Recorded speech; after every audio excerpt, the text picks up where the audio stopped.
Hey everyone, welcome to May's DIY with Beth. Can you believe it's May already? It feels like the year is just flying by. Some crazy people are on Facebook already counting down the days till Christmas. I do not like those people. It's all I can do to just stay in my lane and focus on the next event or birthday or holiday or season. So those Christmas planners, they make me crazy. As do I probably make other people crazy with my DIY and decor and different ideas about things. And that's okay. Everyone has their thing, and this one is mine. So speaking of springtime and DIY, I don't know about you, but the month of April was heavy with cleaning and picking up, and that spring cleaning thing, it's a thing. So I do it in little increments because, again, I'm busy. I don't have a lot of time, and I know you guys don't either. So I work on it in little bits. And what I was finding is, as I was doing these projects, emptying out these drawers and taking care of different things, I noticed the sides of our drawers are really kind of bland and boring. You know, we might paint or refinish or repoly the tops of our fixtures, our tables, our dressers. But when you pull that drawer out, there it is. And I know, it sounds like I'm just looking for something to do. And maybe I am, because that's what makes me happy. But maybe it really needs it. Did you ever think about that? So I went on a little quest and I looked for paper that I liked. I liked the pattern, but is it too light? Is it too heavy? So I found this first. And I really like this. It's got that same kind of cream color as my dresser. I love polka dots. I love flowers. I love the color black. It's perfect for me, right? Right. And then I tried to Mod Podge it onto my drawer. So let me show you how that worked out. I'm gonna slide some things around. Pull out my wrench. Ooh, I am loud today. Okay, so my first attempt was not fantastic. Let's just be honest. I mean, if we were on TV, we would have had a whole crew working on this, showing us exactly how to do it, and it would be perfect. This is not TV, this is real life. So, get my camera in. I'm not sure if you can see some of these bubbles, and it's hard to maneuver everything. There are a few bubbles, some creases in here. See that? The paper was just too thin, I think. Because I wondered, did I put enough Mod Podge? Did I not put enough? What did I do? Too much, not enough. So then I did a second attempt. And this side actually came out a lot better. But if you look in close, there's a bubble. There's a bubble. There are some creases. I'm still not in love. I'm in love, semi-obsessed with this paper, but not in love. Well, it just so happens that to simplify all of my wrapping at Christmas time, every year I kind of choose a few colors or patterns, and I go to Michael's or Hobby Lobby and I buy their plain rolls of wrapping paper, and it's a little bit heavier weight. It also doesn't have that sheen on either side. Like this wrapping paper has a little bit of a sheen, and it also had those handy little squares so I could know exactly where to cut, where my lines were, but not so handy for Mod Podge as it turns out. So I tried this one, and I think we can all agree this one is much, much smoother, much more like we would like. And yet, I really felt like it was super blah. So, third option, off I go back to the craft store, and I got this. Because while I love whites of all shades of white, black, gray, silver, this had the gray in it. So I thought maybe this could save me. So what I'm gonna do is show you how I did it on the opposite side of the very adhered paper, which I still say is kind of blah. So I'm gonna try and do this on an angle that's super handy for you to see. So if it seems awkward for me while I'm doing it, that's because it is. Because when I did it, I actually turned the drawer straight up and did it. But I'm gonna work on it on this angle so you can see what I'm doing. So I just had the matte Mod Podge, and I dumped a liberal amount in my bowl here. Then, because this is smaller sheets with paper on a roll, I would lay it out. And I didn't measure because, you know, hi, this is me. I would lay it out, make sure it's covering that edge and comes to this edge. And I just made a crease because my drawer is wider here and here than it is across. So I made a little crease so I would know where it was. And I used that as my guide to cut. This one was handy because, again, it has those little lines so I could see, oh, there's my crease, go out to the next line, zip and cut across. This one does not have that. So I'm going to lay this down, get my crease, fold it over. Oh, let me grab my scissors.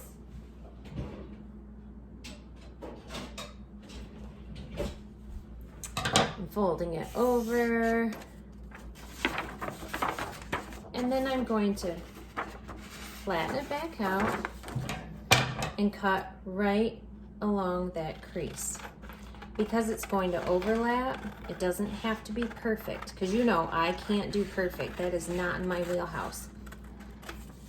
And I'm going to cut the excess off anyway. But now I just take it to do an eyeball measurement, and we're looking good. Let's see, is there an up or a down? I think I like it this way. There's no wrong. So I'm going to start here. I'm going to come here and see where this would come together. And I'm going to do the same thing. Turn my camera so you can see. I'm going to do the same thing at the end of the drawer and do a little crease.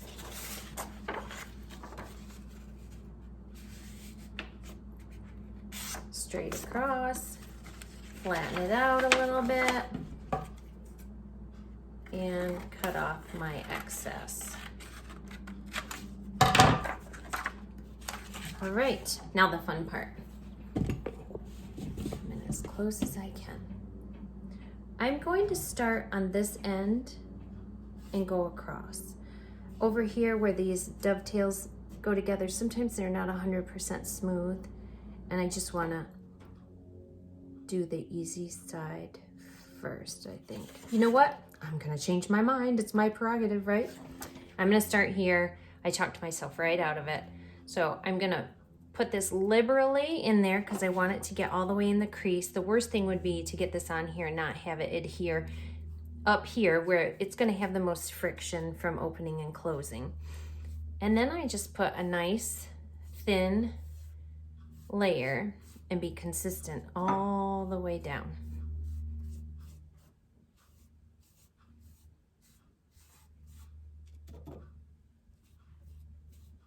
And I'm not gonna do it quite maybe to the end of the paper. When I had it rolled, I would roll it up like so. So I'm gonna simulate that here. I'm gonna snug it right to the bottom of this one and push down with my hand or my finger. And now there are tools you can buy for Mod Podge. I've also used my insurance card, my name badge from work to smooth this down. And this is some really nice scrapbook paper. So it's going on super easy. And I really don't feel any bumps there at all. So I'm gonna just come down to where it's not glued yet.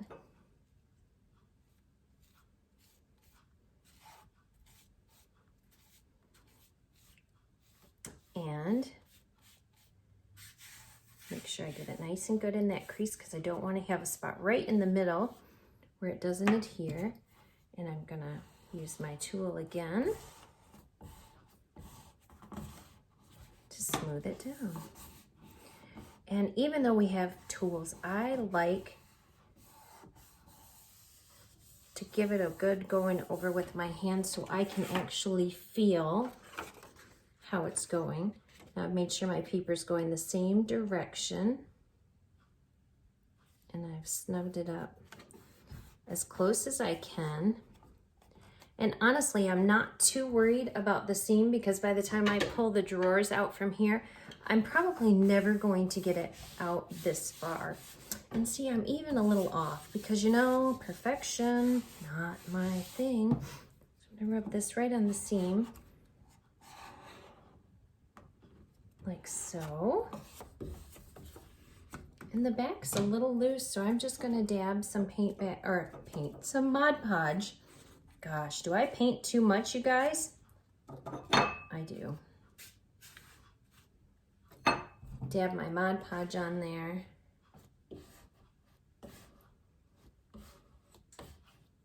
And I don't know if you've seen one of these before. It's nice because it's firm, but the ends are angled and they'll bend a little bit, but they're firm enough that they help you push that down. Now, once I've done this, I have a razor knife here and I put a new blade in it. I like the blade to be as sharp as I can get it. And I'm very carefully gonna cut just along this end, notch down. Let's see if I can do it. I don't think I can do this at an angle where you can see it. You can see on this end how I'll get it started there. So I'm right at the line of the drawer. And then I just slide my razor knife right in that spot, that little slit that I started, and run it slowly right at the top of the drawer. I'm gonna hold on to this end when I start my new cut. If you don't and you just try and slide it along, likely it'll peel that paper up because your Mod Podge will not be totally dry. And if you bump it or move it around, you'll lose that little finish you have. I don't know why I can't get this.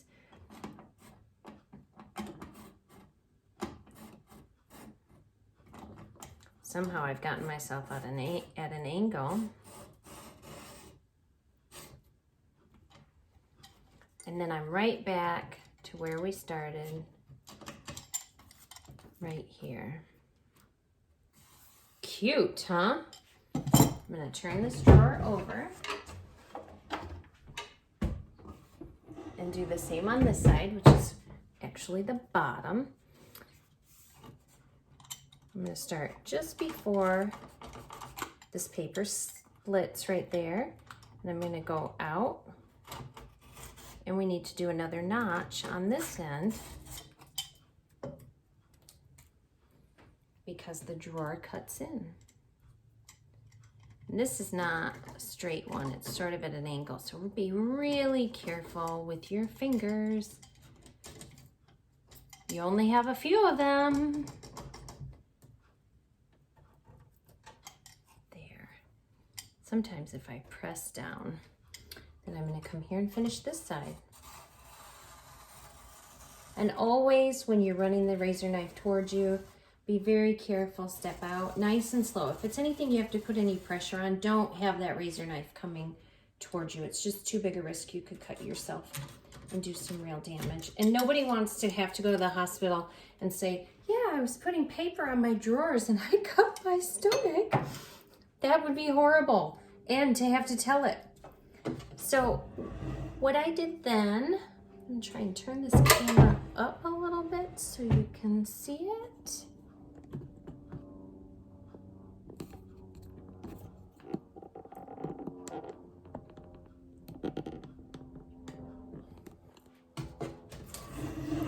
What I did then was I took a little Mod Podge, very little on my brush because it's already full from using it before, and I just ran it right along the seam where the wood and the paper meet, and I just took my finger and kind of pressed down to make sure, let me show you, took my finger and kind of pressed down and smooth over to make sure there are no gaps and rub off any excess. And I did this on all sides. So I did it this side, I came over, did it here, and on the back. I waited about an hour. You probably could do it sooner, but I waited about an hour. And then I'm going to show you what I did. Then I just pressed a nice thin coat over the entire thing. You don't have to gob it on. Nice thin coats. The brush looks like this, and I load a little bit on. You can't really tell that there's a whole lot more on there, but it is on there. Once it seals, you're good to go. Once it dries, it's sealed, you're good to go. You can put your drawer back in. If you come look at it later and you find that you had any bubbles like I did with the other one, you can take a little pin and pop them. A lot of times it's air, and especially with that thicker paper, it will correct itself. So you can kind of pop that bubble, push it down, maybe take a little tiny bit of Mod Podge, rub it on the top, and press the paper down, and you'll be just fine. I know in the end, my favorite paper wasn't the easiest, and it wasn't maybe the best for this project, for having that nice even finish, that Mod Podge finish. But also, there, I got my camera to stop moving. Also, in the end, it's actually the one I like the most. And because it's just on the side of my drawer, it doesn't have to be perfect. And I want to see that every time I pull open that drawer to grab those hand towels or my napkins or put a tablecloth on. So I'm going to stick with it because I love this one. And that's the whole point. You see something in your house you don't love the look of, you're not crazy about, and so you decide to DIY it, make it something pretty. In this case, third time was the charm, right? The first one was too bumpy, the second one was too ugly, and this one was just right. It's a really pretty pattern. I love it. I'll probably end up doing one of my kids' dresser drawers with it. Because I can, and because they let me do that stuff. And like I said, the third time was the charm. It was the easiest, so if you want something easy, scrapbook paper. If you want this print because you have to have it, you don't care how hard it is, or if it's a little imperfect here and there, then go for that. The moral of the story is do what makes you happy, because it's your house and your home. I hope you guys had a great time with me this evening, and I hope you have an even better tomorrow. I'll see you soon.